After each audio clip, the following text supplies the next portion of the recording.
नमस्कार दोस्तों, PN study classes में स्वागत है। आज हम लोग एक नया टॉपिक लेकर आए हैं जिसका नाम है दर्पण यानी मिरर। तो मिरर के अंतर्गत हम लोग देखेंगे स्फेरिकल मिरर, जिसके अंतर्गत आता है उत्तल दर्पण और अवतल दर्पण। तो आज का क्लास बहुत ही शानदार होने वाला है और अगर ये क्लास बढ़िया से देख लिए, पूरी तरह से अच्छी तरह से शुरू से अंत तक देख लिए तो गारंटी मानिए कि दोबारा आपको दर्पण नहीं पढ़ना पड़ेगा, पूरी अच्छी तरीके से समझ में आ जाएगा। तो आइए शुरू करते हैं। हम लोग सबसे पहले देखेंगे समतल दर्पण यानी प्लेन मिरर को। तो देखिए ये जो है ये प्लेन मिरर है, यहाँ पे प्लेन मिरर रखा गया है और इस साइड जो है वो एक वस्तु रखा गया है। तो प्लेन मिरर के सामने एक वस्तु रखा गया है। तो इसमें क्या क्या कंडीशन हो सकता है? पहला तो कि यह जो वस्तु है यह जितनी दूर पर प्लेन मिरर से रखा गया है, यानी कि मिरर से जितनी दूरी होगी इस वस्तु की उतना ही दूरी पर होगा इसका प्रतिबिंब। तो हम कह सकते हैं कि प्लेन मिरर में, समतल दर्पण में, दर्पण से वस्तु की दूरी और प्रतिबिंब की दूरी जो होती है वो समान होती है। यानी यहाँ से यहाँ तक अगर वस्तु से दर्पण तक अगर 10 मीटर दूरी है तो इसका प्रतिबिंब भी दर्पण से 10 मीटर पर ही बनेगा, यानी दूरी दोनों का सेम होता है। पहला चीज़ तो ये हो गया। दूसरा चीज़ है कि प्रतिबिंब का जो आकार है ये वस्तु हो गया और ये प्रतिबिंब हो गया। तो प्रतिबिंब का जो आकार होगा वो वस्तु के आकार के समान होगा, यानी जितना बड़ा प्रतिबिंब होगा उतना ही बड़ा वस्तु होगा, या फिर जितना बड़ा वस्तु होगा उतना ही बड़ा प्रतिबिंब बनेगा समतल दर्पण में। तीसरी बात क्या होती है इसमें कि इस पर जो है समतल दर्पण पर काल्पनिक या उसे आभासी प्रतिबिंब कह सकते हैं। तो इस पर काल्पनिक या आभासी प्रतिबिंब बनता है। समतल दर्पण में काल्पनिक या आभासी प्रतिबिंब बनता है। तो यहाँ से हम लोग 3 चीज़ देखे समतल दर्पण में। पहला तो दर्पण से वस्तु की दूरी तथा प्रतिबिंब की दूरी समान होती है। दूसरा मैंने बताया कि प्रतिबिंब का आकार जो है वस्तु के आकार के बराबर होगा। तीसरी बात मैंने बताई कि यह जो है समतल दर्पण में काल्पनिक या आभासी प्रतिबिंब बनता है। तो 3 चीज़ें यहाँ से हम लोग को याद रखनी है। उसके बाद क्या होता है कि किसी वस्तु की पूरी लंबाई देखने के लिए दर्पण की लंबाई जो है वस्तु की लंबाई से आधी होनी चाहिए। समतल दर्पण में अगर कोई दर्पण है, ये मान लिया जाए कि कोई वस्तु है, जैसे कि ये कोई वस्तु है, तो इसकी पूरी लंबाई देखने के लिए कम से कम इसका जो है आधा होना चाहिए। इसका जो है लंबाई का, वस्तु की लंबाई का आधा लंबाई होना चाहिए दर्पण की लंबाई, तभी उस वस्तु की पूरी लंबाई दिखेगी। तो मैंने क्या बोला कि किसी वस्तु की पूरी लंबाई देखने के लिए दर्पण की लंबाई जो है वो वस्तु की लंबाई की आधी होनी चाहिए। ये बात ध्यान रखना है। और अगर कोई व्यक्ति भी मीटर प्रति सेकेंड के वेग से दर्पण की ओर दौड़ता है तो उसे अपना प्रतिबिंब 2 मीटर प्रति सेकेंड के वेग से दौड़ता प्रतीत होता है। जैसे ये अगर कोई समतल दर्पण है, ये समतल दर्पण हो गया, कोई वस्तु जो है यहाँ पर है और इसकी दूरी जो है वो 10 मीटर, इसकी दूरी 10 मीटर है। अब यह जो है अगर कोई व्यक्ति, यानी कि ये मान लिया जाए कि व्यक्ति है, तो यह भी मीटर प्रति सेकंड के वेग से अगर दौड़ना शुरू करता है, भी मीटर पर सेकंड से अगर दौड़ना शुरू करता है इधर दर्पण की ओर, तो उसका प्रतिबिंब जो है यहाँ पर बनेगा सेम दूरी पर 10 मीटर पर। तो इसका जो प्रतिबिंब है वो 2 भी माने कि दुगना वेग से उसको दर्पण की ओर आती हुई प्रतीत होती है। तो वही कहा गया है इसमें कि अगर कोई व्यक्ति भी मीटर पर सेकंड के वेग से दर्पण की ओर दौड़ता है तो उसे अपना प्रतिबिंब जो है 2 भी मीटर प्रति सेकंड के वेग से दौड़ता प्रतीत होगा, यानी कि दुगना। समतल दर्पण में एक प्रश्न पूछा जाता है कि अगर कोई व्यक्ति, मान लिया जाए कि कोई व्यक्ति है, कोई व्यक्ति समतल दर्पण से 45 सेंटीमीटर की दूरी पर है, ये समतल दर्पण हो गया। इसकी दूरी जो है 45 सेंटीमीटर है, तो इसका प्रतिबिंब जो है 45 सेंटीमीटर की दूरी पर ही बनेगा, यानी कि सेम होता है, दूरी जो होता है वो समान होता है समतल दर्पण में, तो ये भी 45 सेंटीमीटर की दूरी पर बनेगा प्रतिबिंब। और क्या कहता है कि 45 सेंटीमीटर की दूरी पर है और वह दर्पण की ओर 20 सेंटीमीटर जाता है। यहाँ तक मान लिया जाए कि आया और यहाँ तक उसका दूरी हुआ 20 सेंटीमीटर, तो इधर कितना बच गया, 25 इधर बच गया। ये 20 सेंटीमीटर कहता है कि जाता है दर्पण की ओर। तो प्रतिबिंब की प्रारंभिक स्थिति तथा वस्तु की अंतिम स्थिति के बीच की दूरी निकालने के लिए बोल रहा है। तो देखिए यहाँ से तो 20 जो है सेंटीमीटर वो चल चुका है 45 में से, तो वो बच गया कितना, 25 इधर बच गया, ये 25 सेंटीमीटर बच गया। और वस्तु की अंतिम स्थिति कहाँ पे है, यहाँ पे आकर रुक गई, तो इसका अंतिम स्थिति यहाँ पे है और प्रतिबिंब का प्रारंभिक स्थिति यहाँ पे है, तो यही दोनों के बीच की दूरी मांग रहा है। तो ये देखिए इधर तो 45 हो गया, ये 45 हो गया और ये बच गया 25, तो 45 और 25 कितना हो गया, 70। तो हमारा इसमें आंसर क्या आ जाएगा, 70 सेंटीमीटर। समतल दर्पण में क्या होता है कि अगर कोई दो समतल दर्पण एक दूसरे से थीटा कोण पर हो तो उनके बीच बने प्रतिबिंबों की संख्या विषम होती है। जैसे मान लिया जाए कि थीटा के जगह अगर हम लोग रखते हैं 45 डिग्री रखते हैं थीटा का मान, तो कहता है कि अगर कोई समतल दर्पण है एक दूसरे से 45 डिग्री पर है तो उनके बीच जो है प्रतिबिंब की संख्या जो बनेगी वो विषम संख्या में बनेगी। तो इसका सूत्र होता है 360 बटा थीटा और उसमें से एक घटा देना है। तो इसमें से यहाँ थीटा का मान 45 अगर दिया रहे, 360 बटा 45 कर देना है -1, तो ये कट जाएगा 45 दूनी 90, तो ये 8 बार में कट जाएगा, तो देखिए 7 आया।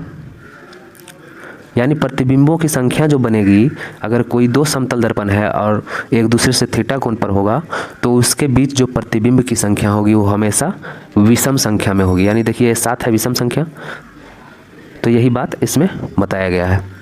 आगे देखते हैं गोलीय दर्पण यानी स्फेरिकल मिरर के बारे में।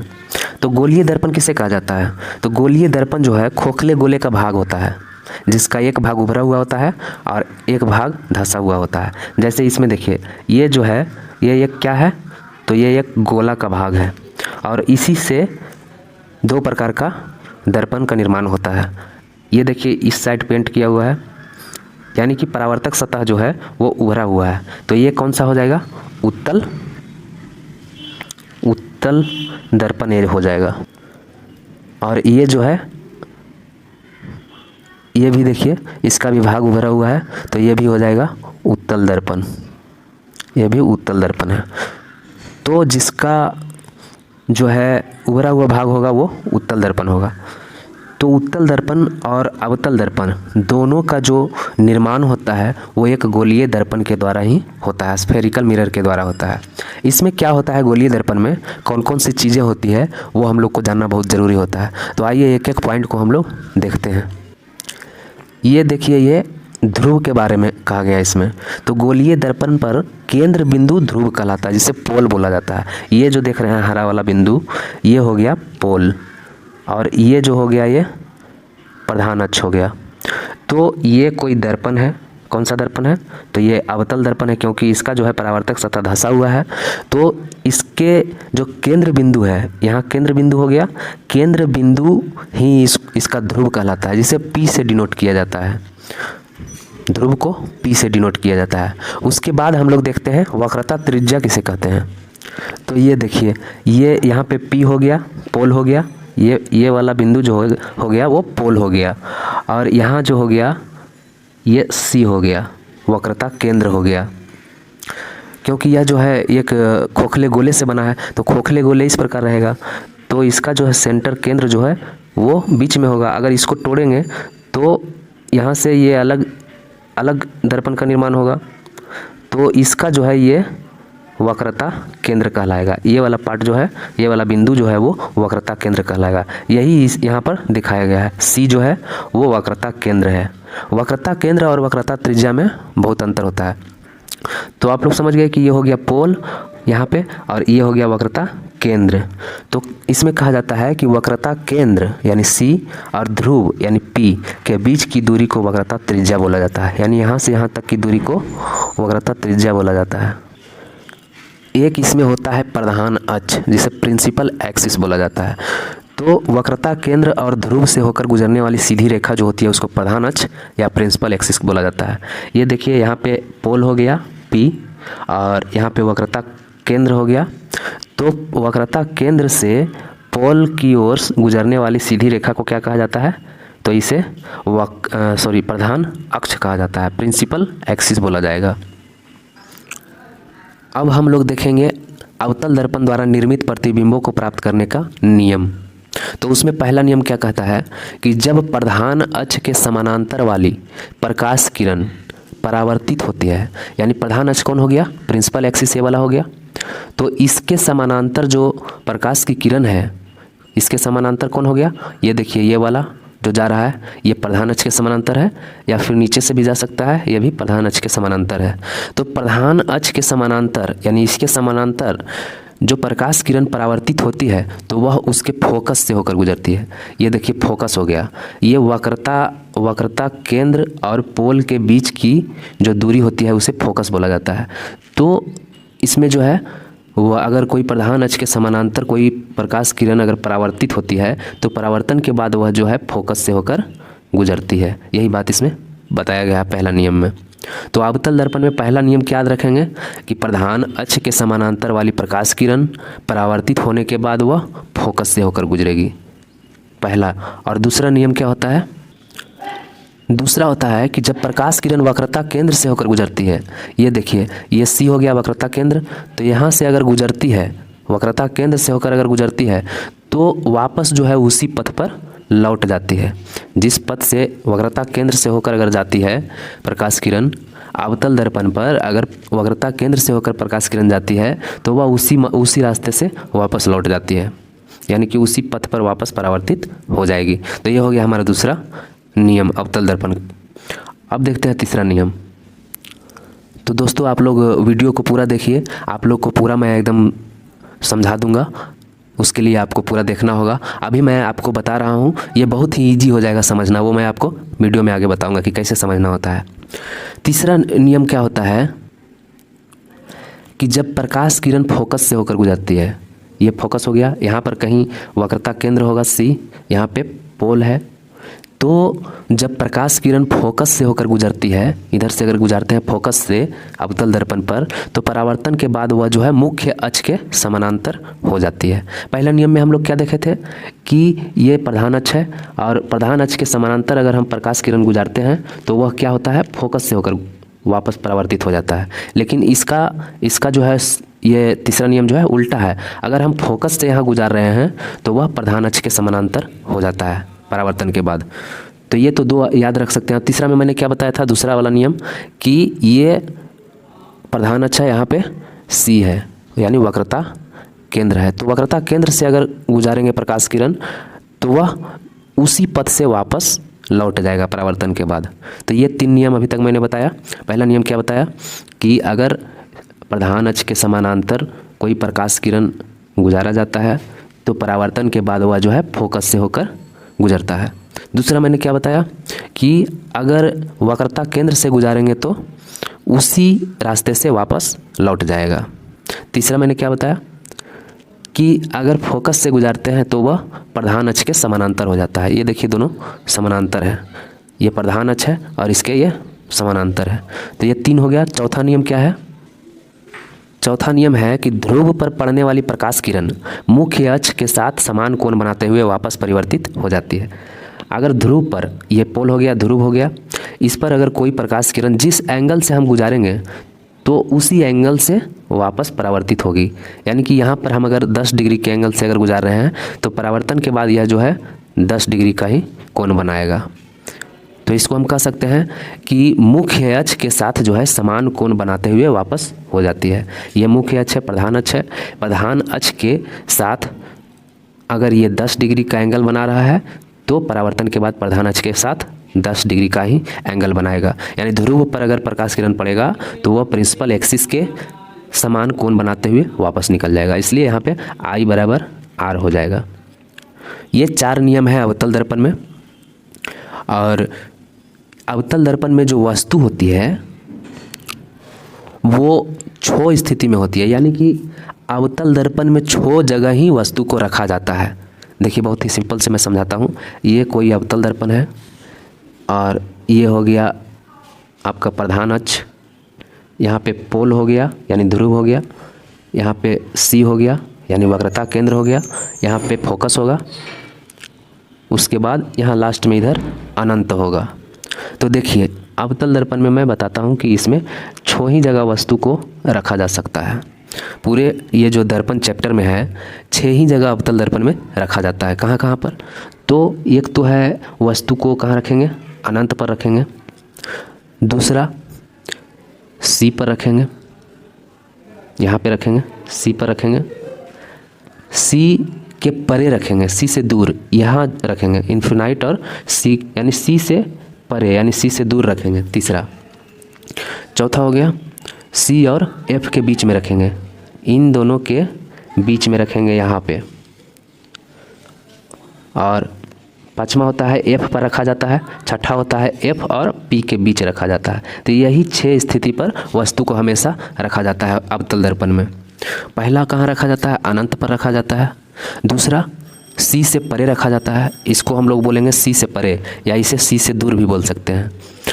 और तीसरा जो है वो सी पर ही रखेंगे। चौथा जो है वो सी और एफ के बीच में रखते हैं। पांचवा जो है एफ पर रखा जाता है, और छठा जो है एफ और पी के बीच रखा जाता है। तो यही 6 स्थिति में वस्तु को रखा जाता है। बहुत ही सिंपल है याद करना। पहला कहाँ रखा जाएगा? इन्फिनाइट पर रखा जाएगा। दूसरा सी से परे रखा जाएगा। यही नाम को हमको याद रखना है, यही नाम जो है हमेशा पूछा जाता है।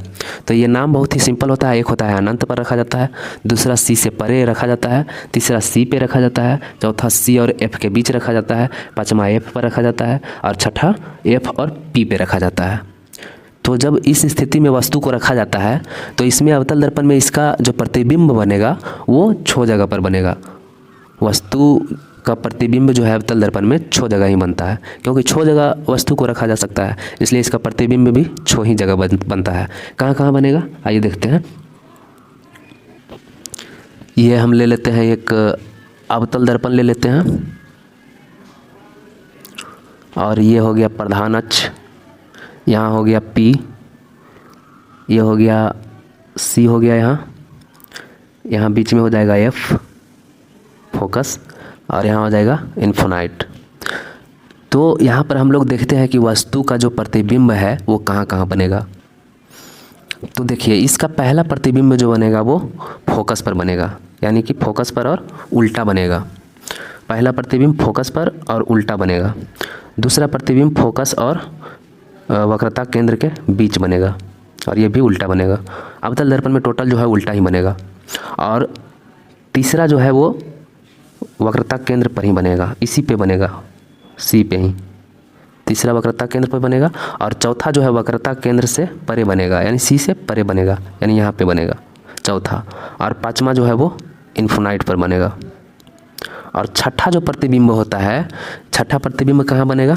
यानी कि एफ और पी वाला जो प्रतिबिंब बनेगा, यहाँ जो वस्तु था इसका प्रतिबिंब कहाँ बनेगा? दर्पण के पीछे बनेगा, दर्पण के पीछे बनेगा और सीधा बनेगा।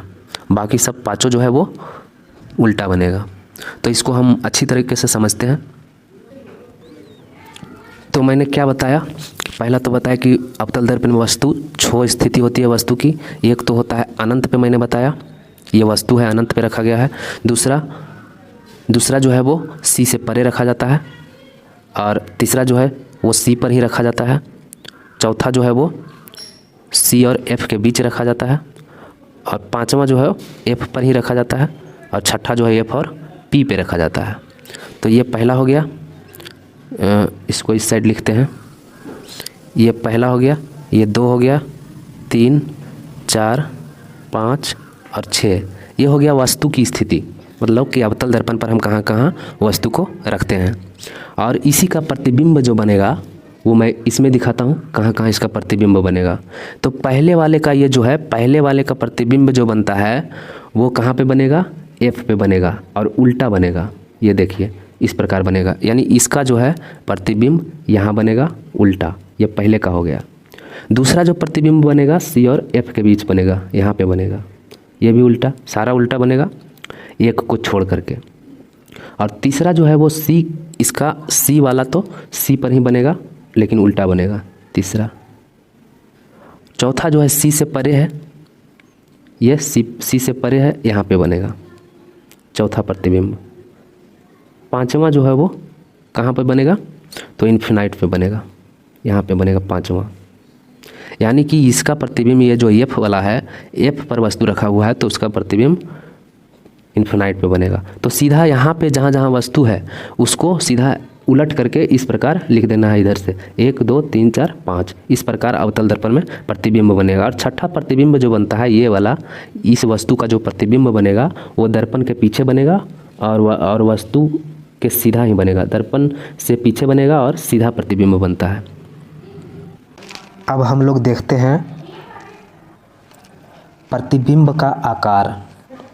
तो ये हम ले लेते हैं एक अवतल दर्पण,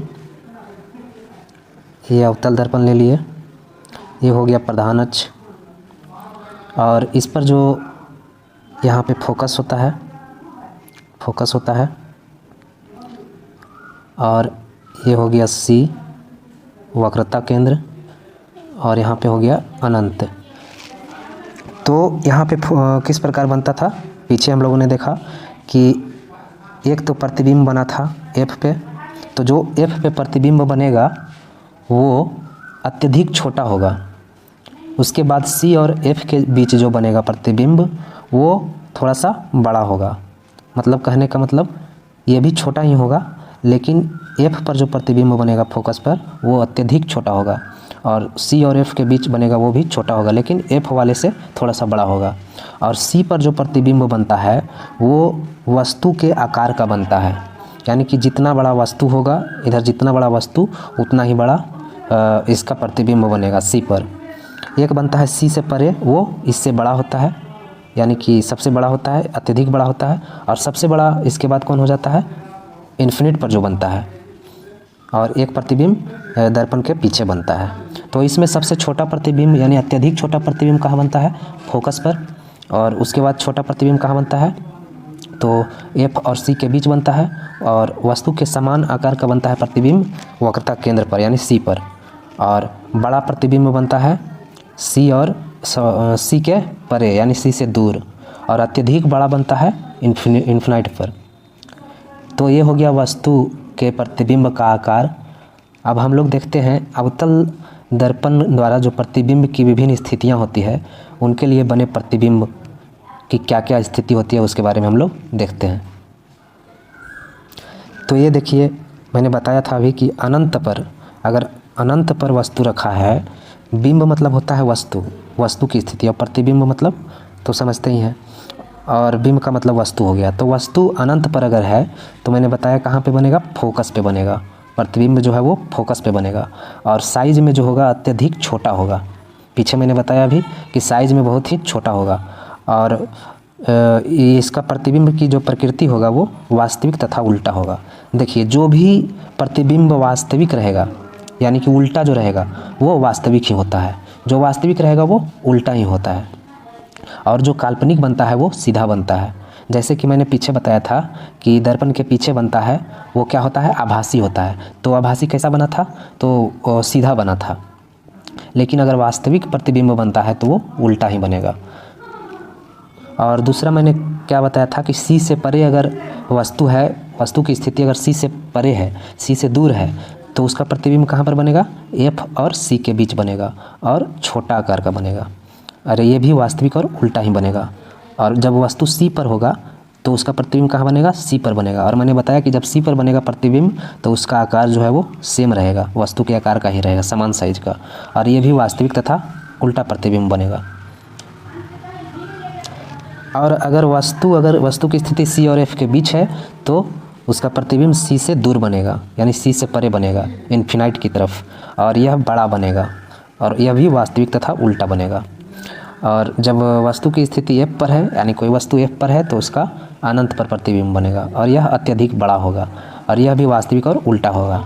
इसमें अवतल दर्पण में जो P और F के बीच जो वस्तु रखा होता है, P और F के बीच, उसका जो है दर्पण के पीछे बनता है। मैंने दिखाया था कि एक ही इसमें अवतल दर्पण में एक ही प्रतिबिंब जो है वो पीछे बनता है, दर्पण के पीछे बनता है। छठा प्रतिबिंब मैंने बताया था, और वह विवर्धित बड़ा होता है और आभासी तथा सीधा होता है। जो सीधा होगा वह आभासी या काल्पनिक कहलाता है।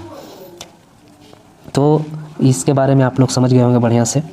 फिगर से मैंने एक एक करके समझा दिया है।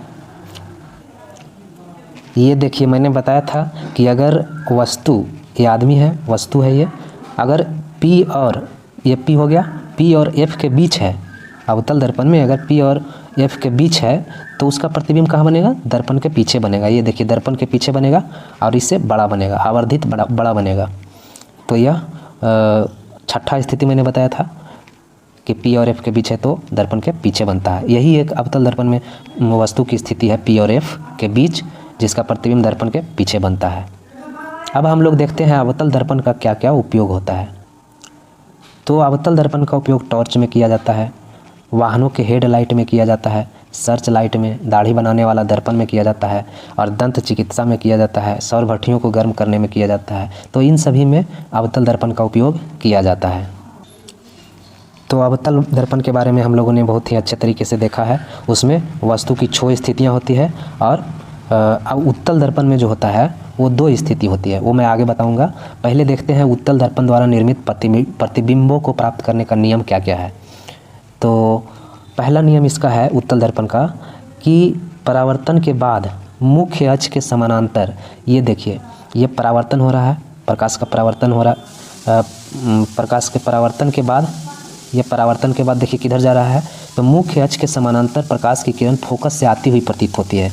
ये जो इधर आती हुई डॉट डॉट लाइन वाला है, ये प्रतीत हो रहा है, यानी कि आभासी प्रतिबिंब बनता है। तो जब मुख्य अक्ष के समानांतर प्रकाश की किरण को अगर गुजारा जाता है, ये देखिए, ये मुख्य अक्ष के समानांतर प्रतिबिंब प्रकाश को गुजारा जा रहा है, किरण को गुजारा जा रहा है, तो परावर्तन के बाद, ये जो परावर्तन हो रहा है उसके बाद कहाँ से आती हुई प्रतीत होती है? तो F से आती हुई प्रतीत होती है, यानी फोकस से आती हुई प्रतीत होती है। ये डॉट डॉट जो देख रहे हैं ये आभासी लाइन है।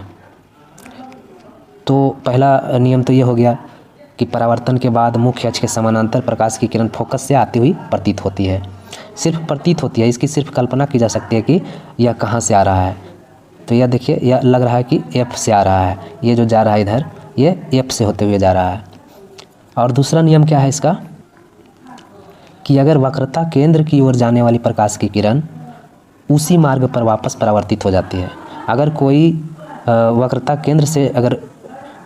केंद्र की ओर अगर जा रही है प्रकाश, तो परावर्तन के बाद, यहाँ देखिए, यहाँ से इधर परावर्तन के बाद यह प्रकाश की किरण इधर आ रही है, तो परावर्तन के बाद फिर उसी मार्ग पर वापस परावर्तित हो जाती है। कहने का मतलब, अगर प्रकाश का किरण अगर वक्रता केंद्र की ओर जा रही है तो परावर्तन के बाद कहाँ से वो गुजरेगी? तो उसी मार्ग से होकर परावर्तित हो जाती है। यह दूसरा नियम हो गया। तीसरा नियम इसका देखते हैं क्या होता है। इसका तीसरा नियम है कि परावर्तन के बाद फोकस की तरफ जाने वाली प्रकाश की किरण मुख्य अक्ष के समानांतर हो जाती है। ये देखिए, ये प्रकाश की किरण इधर जा रही है और यह यहाँ से परावर्तन हो रहा है, तो परावर्तन के बाद जो है फोकस की तरफ जाने वाली है, फोकस की तरफ जाने वाली है किरण। ये जो किरण जा रही है ये किस तरफ जा रही है? फोकस की तरफ। तो फोकस की तरफ जाने वाली किरण जो है वो परावर्तन के बाद किसके समानांतर हो जाती है? तो मुख्य अक्ष के समानांतर हो जाती है, इसके समानांतर हो रही है। तीसरा नियम यही है। उत्तल दर्पण द्वारा निर्मित प्रतिबिंब का चौथा नियम है कि ध्रुव की ओर पड़ने वाली प्रकाश की किरण, ये देखिए ध्रुव है, यहाँ पर P है, तो ध्रुव की ओर पड़ने वाली प्रकाश की किरण मुख्य अक्ष के साथ उतना ही कोण बनाते हुए परावर्तित हो जाती है। यानी कि अगर इधर I बन रहा है तो इधर R बनेगा, यानी कि I बराबर R हो जाएगा।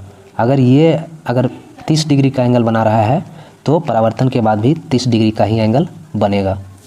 तो यह हो गया चौथा नियम। देखिए, हम लोगों ने देखा था अवतल दर्पण में कि वस्तु को 6 जगह पर रखा जाता है। अवतल में कितने जगह पर रखा जाता है? तो 6 जगह पर रखा जाता है अवतल में। लेकिन उत्तल में कितनी जगह पर रखा जाता है?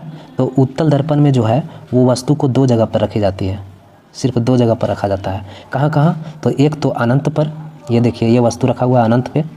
उत्तल दर्पण में 2 ही जगह वस्तु को रखा जाता है, एक अनंत पर और एक दर्पण के सामने।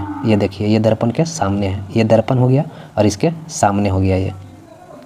तो यही लिखा हुआ है इसमें, उत्तल दर्पण में वस्तु को 2 ही जगह पर रखा जाता है, एक अनंत पर और एक दर्पण के सामने। इसमें क्या होता है कि अगर वस्तु अनंत पर है, ये देखिए अनंत पे है वस्तु, अगर वस्तु अनंत पर है तो प्रतिबिंब कहाँ बनेगा? फोकस पे बनेगा। यहाँ पर देखिए बन रहा है फोकस पे प्रतिबिंब, और यह जो प्रतिबिंब बनेगा बहुत ही छोटे आकार का बनेगा। और अगर वस्तु दर्पण के सामने रखा हुआ है, उत्तल दर्पण के सामने अगर वस्तु रखा हुआ है तो प्रतिबिंब जो है P और F के बीच बनेगा। ये देखिए, ये यहाँ पे प्रतिबिंब बन रहा है, तो P और F के बीच बनेगा। इसमें 2 ही कंडीशन होता है, एक अनंत पर रहेगा वस्तु और एक दर्पण के सामने वस्तु रहेगा। तो जब अनंत पर रहेगा तो फोकस पे बनेगा, और जब दर्पण के सामने रहेगा तो P और F के बीच बनेगा, यानी कि पोल, ध्रुव और फोकस के बीच बनता है। अब हम लोग देखते हैं उत्तल दर्पण द्वारा बने प्रतिबिंब की प्रकृति और स्थिति तथा उसके आकार को क्या क्या होता है। तो मैंने बताया कि अगर वस्तु अनंत पर है, अभी भी मैंने बताया कि वस्तु अगर अनंत पर है तो कहाँ बनेगा? फोकस पर और दर्पण के पीछे। यहाँ देखिए, ये दर्पण के पीछे बन रहा है, ये वस्तु अनंत पे है और दर्पण के पीछे बन रहा है प्रतिबिंब। और यह जो है अत्यधिक छोटा बनेगा, बिंदु के साइज का। ये देखिए, ये बहुत ही छोटा, जो फोकस पर प्रतिबिंब बनेगा वो बहुत ही छोटा बनेगा, और यह आभासी तथा सीधा होगा। जब भी दर्पण के पीछे बनता है तो ये काल्पनिक इमेज होता है, काल्पनिक इमेज जब भी होगा तो सीधा होगा। और दूसरा स्थिति मैंने बताया था कि वस्तु अगर अनंत तथा दर्पण के ध्रुव के बीच हो, यानी कि अनंत कहने का मतलब है कि दर्पण के सामने अगर हो तो वह जो है P तथा F के बीच और दर्पण के पीछे बनता है। यहाँ पे देखिए बन रहा है P और F के बीच दर्पण के पीछे बनता है, और यह जो है वस्तु से छोटा बनता है, और यह भी आभासी तथा सीधा ही बनेगा। तो उम्मीद करता हूँ कि ये भी आपको समझ में आ गया होगा। अब देखते हैं उत्तल दर्पण का क्या क्या उपयोग होता है। तो उत्तल दर्पण का उपयोग जो होता है वाहनों के साइड मिरर में किया जाता है, और बाज़ारों एवं गलियों में जो बल्ब लगा रहता है उसमें किया जाता है। तो उम्मीद करता हूँ कि उत्तल दर्पण और अवतल दर्पण के बारे में आप लोग अच्छे से समझ पाए होंगे। अब इसके बाद मैं अगले वीडियो में बताऊंगा चिन्ह परिपाटी, जिसको साइन कन्वेंशन बोला जाता है। उसके बाद उसमें मैं बताऊंगा दर्पण का सूत्र। तो आज इस वीडियो में यहीं तक, मिलते हैं नेक्स्ट वीडियो में, तब तक के लिए